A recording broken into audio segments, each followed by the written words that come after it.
جب بھی رمضان المبارک کا مہینہ آتا ہے اور رمضان المبارک کے دوسرے اعمال کا ذکر کیا جاتا ہے تو وہاں غزوۃ البدر رمضان المبارک کا ایک اہم واقعہ ہے، تو اس کو بھی ذکر ضرور کیا جاتا ہے۔ غزوہ بدر کا پس منظر یہ ہے کہ غزوہ بدر رسول پاک صلی اللہ علیہ وسلم جب مکہ سے ہجرت فرما کر مدینہ تشریف لے آئے تو مکہ کے مشرکین، مکہ کے سردار جو تھے، وہ چاہتے تھے کہ جس طرح ہم نے رسول پاک صلی اللہ علیہ وسلم کو مکہ سے نکلنے اور ہجرت کرنے پر مجبور کر دیا، اسی طرح مدینہ کے اندر بھی نہ رہنے دیا جائے، معاذ اللہ رسول پاک صلی اللہ علیہ وسلم کو قتل کر دیا جائے۔ چنانچہ اس ارادے سے تمام قریش مکہ اور تمام مکہ کے سرداروں نے یہ پروگرام بنایا کہ سارے مکہ کے لوگ پیسے جمع کریں، پیسے جمع کر کے ایک تجارتی قافلہ ابو سفیان کی سربراہی میں شام کی طرف بھیجیں۔ اس تجارتی قافلے میں جو تجارت ہوگی، جو نفع ہوگا وہ نفع ہم رسول پاک صلی اللہ علیہ وسلم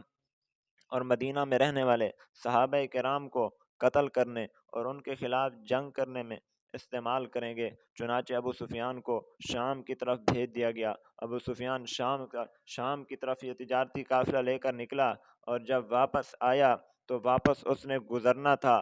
بدر کے مقام سے۔ بدر کو بدر اس لیے کہتے ہیں کہ بدر کے مقام پر دراصل ایک کنواں تھا، اس کنویں کا نام بدر تھا۔ وہاں سے لوگ ٹھہرتے تھے، اپنے جانوروں کو پانی پلاتے تھے، قافلے وہاں پہ رکتے تھے۔ تو ابو سفیان نے ارادہ کیا کہ میں بھی بدر کے مقام سے گزروں گا، اور یہ تجارتی قافلہ اور اس کا نفع چونکہ مسلمانوں کے خلاف استعمال ہونا تھا، اس لیے رسول پاک صلی اللہ علیہ وسلم کو جب اس کی خبر ہوئی کہ ہمارے خلاف اتنا بڑی گہری سازش ہو چکی ہے، تو رسول پاک صلی اللہ علیہ وسلم نے صحابہ کرام سے مشورہ کر کے یہ طے کیا کہ ہم اسی تجارتی قافلے پر ہی کیوں نہ حملہ کر دیں، کہ جو تجارتی قافلہ اور جو تجارتی نفع ہمارے خلاف جنگ میں استعمال ہونے والا ہے۔ چنانچہ رسول پاک صلی اللہ علیہ وسلم اپنا ایک لشکر لے کر نکلے، لیکن اس لشکر کے پاس نہ زیادہ اسلحہ تھا، نہ زیادہ ساز و سامان تھا، کیونکہ مقصد ایک تجارتی قافلے پر حملہ کرنا تھا،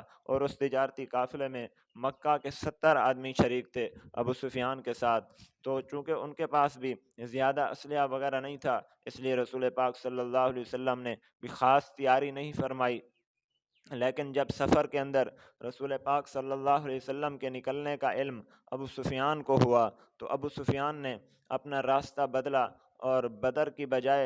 بدر سے گزرنے کی بجائے سمندر کے ساحل والا راستہ اس نے اختیار کیا۔ اور اسی اثناء میں ابو سفیان نے مکہ کے سرداروں کو یہ پیغام بھیج دیا کہ ہمارے قافلے پر حملہ ہونے والا ہے۔ لیکن جب ابو سفیان نے اپنا راستہ بدلا تو اس نے دوبارہ پیغام بھیجا کہ اب میں محفوظ راستہ اختیار کر چکا ہوں، اب میں بدر سے نہیں گزروں گا، اور بہت جلدی میں مکہ پہنچ جاؤں گا، اور اب مسلمان مجھ پر حملہ نہیں کر سکیں گے۔ چنانچہ ابو سفیان کا یہ پیغام مکہ میں پہنچا تو قریش مکہ بہت غصے میں تھے، بہت غضب میں تھے، اور وہ لڑائی کا ارادہ پختہ کر چکے تھے کہ اگرچہ ہمارا تجارتی قافلہ بچ گیا ہے پھر بھی ہم مسلمانوں کے ساتھ لڑائی کریں گے۔ ادھر رسول پاک صلی اللہ علیہ وسلم راستے میں تھے، آپ کو پتہ چلا کہ ابو سفیان نے راستہ بدل لیا ہے، اور یہ بھی پتہ چلا کہ ابو سفیان کے تحفظ کے لیے اور ہمارے خلاف لڑائی لڑنے کے لیے مکہ سے قافلہ نکل چکا ہے۔ اب رسول پاک صلی اللہ علیہ وسلم نے صحابہ کرام سے مشورہ کیا کہ ہمیں کیا کرنا چاہیے۔ ہم تو خاص تیاری کر کے نہیں نکلے تھے، ہم تو اتنی بڑی جنگ کے ارادے سے نہیں نکلے تھے، جتنا بڑا لشکر لے کر قریش مکہ آ رہے ہیں وہ 1000 کا لشکر تھا۔ مسلمانوں کے پاس صرف 313 آدمی، 313 فوجی مجاہد موجود تھے۔ تو رسول پاک صلی اللہ علیہ وسلم کا یہ مشورہ قرآن پاک میں ذکر کیا گیا، انہا لکم متودون ان غیر ذات الشوکہ۔ تو اب رسول پاک صلی اللہ علیہ وسلم کے سامنے دو لشکر تھے، ایک لشکر ایسا تھا جس کی فوجیں کم تھیں، جس کے پاس اسلحہ کم تھا، اور دوسرا لشکر قریش مکہ کا تھا جس کے پاس فوج زیادہ تھی، اسلحہ زیادہ تھا۔ لیکن اگر تجارتی لشکر سے لڑتے، تجارتی قافلے سے لڑتے تو قریش کے بڑے بڑے سرداروں نے نہیں مارے جانا تھا، اور جب قریش کے بڑے بڑے سردار جس قافلے میں آ رہے تھے، جو 1000 کا لشکر تھا لڑنے آ رہا تھا، اگر اس کے ساتھ لڑتے اور ان کو قتل کرتے تو کفر کی جڑ نے ختم ہو جانا تھا۔ تو اللہ رب العزت نے قرآن پاک نازل فرمایا وَيُرِيدُ اللَّهُ أَن يُحِقَّ الْحَقَّ بِكَلِمَاتِهِ وَيَقْطَعَ دَابِرَ الْكَافِرِينَ کہ اے پیغمبر ہماری چاہت یہ ہے، ہمارا ارادہ یہ ہے کہ تم اس تجارتی قافلے کو چھوڑ کر اس بڑے قافلے کو جس میں مکہ کے سردار مشرکین کے سردار موجود ہیں تم ان کے ساتھ لڑائی کرو۔ اگرچہ یہ قافلہ بڑا ہے، ان کے پاس جنگی ساز و سامان زیادہ ہے، لیکن میں اللہ ارادہ کر چکا ہوں کہ میں نے ان کو تمہارے ہاتھوں قتل کروانا ہے، تمہاری تھوڑی سی فوج کے ہاتھوں اس بڑی فوج کو ختم کرانا ہے۔ میں اللہ چاہتا ہوں کفر کی جڑ ختم ہو جائے، آج کفر کے بڑے بڑے سردار مارے جائیں گے، چنانچہ اللہ نے اپنے پیغمبر کو بشارت دی کہ تمہاری مدد ہوگی، اور اللہ رب العزت نے اپنے پیغمبر کو وہ جگہیں بتا دیں کہ فلاں جگہ پر ابو جہل مارا جائے گا، فلاں جگہ پر قریش کا فلانا سردار مارا جائے گا، فلاں جگہ پر فلاں کو قتل کیا جائے گا۔ تو رسول پاک صلی اللہ علیہ وسلم کو اشارہ مل گیا کہ اگرچہ یہ لشکر بڑا ہے لیکن اس کے خلاف لڑنے میں فتح ہماری ہی ہونی ہے۔ چنانچہ رسول پاک صلی اللہ علیہ وسلم نے صحابہ کرام سے مشورہ کیا تو تمام صحابہ نے بھی اسی بات پر مشورہ دیا کہ ہمیں اس بڑے لشکر سے لڑنا چاہیے، اور رسول پاک صلی اللہ علیہ وسلم کو بشارت بھی مل گئی۔ تو رسول پاک صلی اللہ علیہ وسلم پہنچ گئے بدر کے مقام پر، آپ نے صحابہ کی صفیں سیدھی فرمائیں، اور رسول پاک صلی اللہ علیہ وسلم کے لیے ایک جھونپڑی بنا دی گئی، ایک جگہ بنا دی گئی۔ جنگ سے پہلے اللہ کے ہاں رسول پاک صلی اللہ علیہ وسلم نے حاضری دی، اللہ کے حضور سجدہ کیا اور یہ دعا مانگی کہ اے اللہ آپ نے جس مدد اور نصرت کا وعدہ فرمایا تھا آج وہ مدد اور نصرت نازل فرمائیے۔ اگر آج آپ کی مدد اور نصرت نہیں آتی تو کفار اور قریش مکہ آج اس طاقت کے ساتھ اور فخر اور تکبر کے ساتھ آئے ہیں کہ آج تیری یہ فوجیں مختصر جماعت صحابہ کرام کی اگر شہید ہو گئی تو تیرے دین کا نام لینے والا بھی کوئی باقی نہیں رہے گا۔ چنانچہ اس آہوزاری کے ساتھ رسول پاک صلی اللہ علیہ وسلم نے دعا مانگی،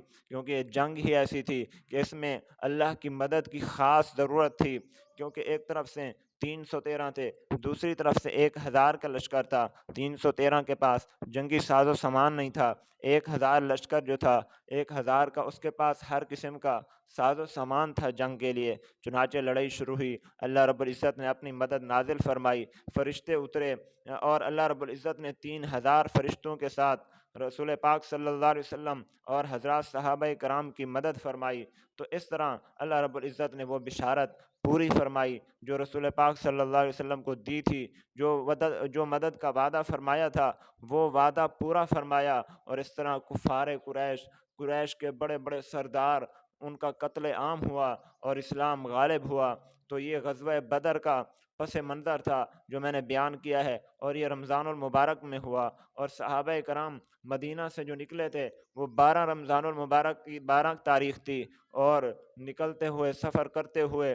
یہ لڑائی جو پیش ہوئی بدر کا جو غزوہ ہوا وہ 17 رمضان المبارک کو ہوا۔ چونکہ بدر کا مقام مدینہ سے 80 میل کے فاصلے پر ہے، آج کل اس جگہ کو جدہ کہتے ہیں۔ تو یہ 4-5 دن صحابہ کرام روزے کی حالت میں رہے، محنت کی حالت میں رہے، مشقت کی حالت میں رہے۔ آج کا مسلمان سارے کاموں سے فارغ ہے پھر بھی روزہ نہیں رکھتا، آج کا مسلمان ہر تکلیف سے پاک ہے پھر بھی روزہ نہیں رکھتا، آج کا مسلمان ہر اذیت سے پاک ہے پھر بھی روزہ نہیں رکھتا۔ صحابہ کرام کی زندگی دیکھیے کہ سفر کی حالت میں اور تکلیف کی حالت میں، بھوک پیاس کی حالت میں، جنگ کی حالت میں، جنگ بھی تاریخ کی بہت بڑی جنگ، پھر بھی روزہ نہیں چھوڑا۔ تو اس لیے رمضان المبارک میں جہاں دوسرے اعمال ذکر کیے جاتے ہیں وہاں صحابہ کرام کی یہ قربانی بھی ذکر کی جاتی ہے، تاکہ امت صحابہ کرام کے نقش قدم پر چل کے روزہ بھی رکھے اور کفار کے خلاف جہاد کے لیے بھی تیار رہے، اور مسلمان رسول پاک صلی اللہ علیہ وسلم کی تابعداری کرتے ہوئے ان تمام دینی اعمال کو اختیار کریں۔ اللہ رب العزت ہمیں رسول پاک صلی اللہ علیہ وسلم کی سیرت پر عمل کرنے کی توفیق نصیب فرمائیں۔ وآخر دعوانا ان الحمد للہ رب العالمین۔